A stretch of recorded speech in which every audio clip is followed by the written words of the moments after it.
और जाते जाते कांग्रेस भी शिवसेना से नाराज हुई है। कांग्रेस ने किया नाम बदलने के फैसले का विरोध, कैबिनेट से वॉकआउट कर फैसले से खुद को अलग रखा। कैबिनेट मीटिंग से असलम शेख ने वॉकआउट किया। उद्धव ने बदला है औरंगाबाद और उस्मानाबाद का नाम, जिससे कांग्रेस के नेताओं में नाराजगी देखी गई। और वहीं महाराष्ट्र कांग्रेस के सीनियर नेता बाला साहेब थोराट ने नाम बदलने पर कांग्रेस की ओर से विरोध की बात से मना किया है, लेकिन कहीं ना कहीं माना है कि पार्टी के अंदर इस पर आम राय नहीं है। फिलहाल मेरे साथ जुड़े हैं सीएलपी लीडर बाला साहेब थोराट। आइए उनसे बात करते हैं। सर, कल की लास्ट कैबिनेट जो थी उसमें कहीं ना कहीं कांग्रेस ने भी जो है वो विरोध किया था। कुछ कांग्रेस के नेता जो है नाराज है क्योंकि औरंगाबाद और उस्मानाबाद का नाम जो है वो बदल गया है। हमने देखा कि और इसकी पुष्टि भी हुई कि असलम शेख ने कल वॉकआउट भी किया, जो आपके मंत्री थे। नहीं, ऐसा है कि इसमें जो हुआ है वो नाम चेंज हुआ है, वो साम्राज्य जो बढ़ा रहे थे उसके आगे हमारा स्वराज्य जो छत्रपति शिवाजी महाराज ने स्थापित किया उसको आगे लेने का काम संभाजी महाराज ने किया। उसके लिए आत्मबलिदान किया। तो महाराष्ट्र के लिए तो संभाजी महाराज एक महत्वपूर्ण व्यक्तित्व है, हमारे एक आदर्श स्थान है, श्रद्धा स्थान है, तो हम विरोध नहीं कर सकते। लेकिन आपके कुछ मंत्री जो थे, जैसे मैंने कहा असलम शेख खूब वॉकआउट हो चुके हैं और आज ये भी कह रहे हैं कि सीएलपी की मीटिंग जिसके लिए आप अभी जाओगे वहाँ पे भी ये मुद्दा जो आपके मुस्लिम नेता हैं उनकी तरफ से उठाया जाएगा। ठीक है, उन्होंने उठाया तो हम उसका क्लेरिफिकेशन दे देंगे, उनका समाधान करेंगे। लेकिन क्या सेंट्रल लीडरशिप से आपकी बात हुई थी कि क्योंकि इसके पहले जब भी कभी ऐसा हुआ है, क्योंकि शिवसेना ने नाम लिया था, सुभाष देसाई ने कहा था कि हम इसे उस्मानाबाद नहीं कहेंगे धाराशिव कहेंगे, तब कांग्रेस ने जो अपना ऑब्जेक्शन रेस किया था। हाँ ठीक है, पर उसके बाद बहुत सारी चर्चा हुई। हमने भी कुछ ऐसा देखा कि संभाजी महाराज का योगदान बहुत बड़ा रहा है ये स्वराज्य के लिए, महाराष्ट्र के लिए, और ये साम्राज्य बढ़ाने के लिए जो आते थे उसके अगेंस्ट वो फाइट कर रहे थे।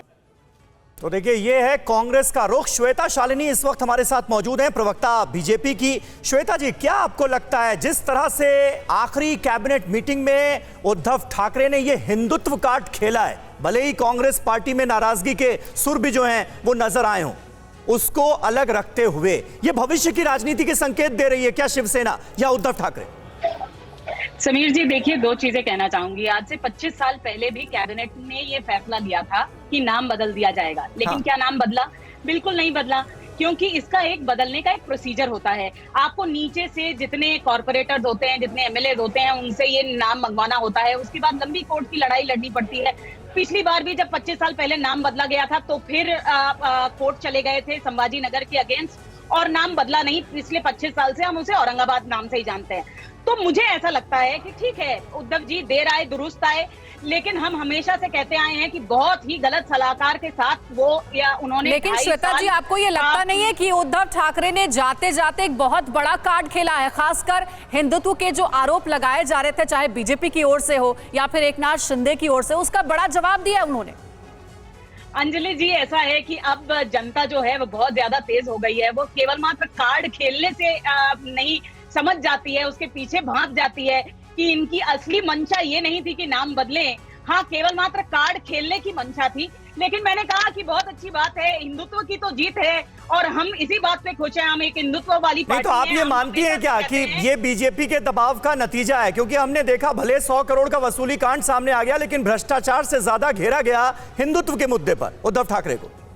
मुझे तो लगता है ये उनके ही गुट एकनाथ शिंदे की जीत है, क्योंकि उन्होंने शायद उनको याद दिलाया कि हिंदुत्व तो बहुत ज्यादा जरूरी है। क्योंकि पिछले 2-2.5 सालों से तो कतई भूल गए थे वो लोग, और उनके इर्द गिर्द के सलाहकार भी भूल गए थे। थोड़ी बहुत 22 तारीख को जब उनकी संख्या बल खत्म हो गई थी, यदि वो अपना रेजिग्नेशन, अपना इस्तीफा दे देते तो शायद बची खुची जो मोरालिटी है, नैतिकता है, जिसके बारे में वो बात कर रहे थे, वो बच जाती। लेकिन उन्होंने तो उसके बाद भी सुप्रीम कोर्ट गए। क्या ये बात एक बार फिर से साबित हो गई कि महाराष्ट्र की राजनीति के मूल में, कोर में हिंदुत्व का विषय, हिंदुत्व का मुद्दा है, जिसको लेकर पार्टियां बन सकती हैं और बिगड़ भी सकती हैं। शिवसेना बनी भी और आज उसका एक तरीके से स्ट्रक्चर अगर बिगड़ रहा है तो उसमें भी हिंदुत्व का मुद्दा ही है।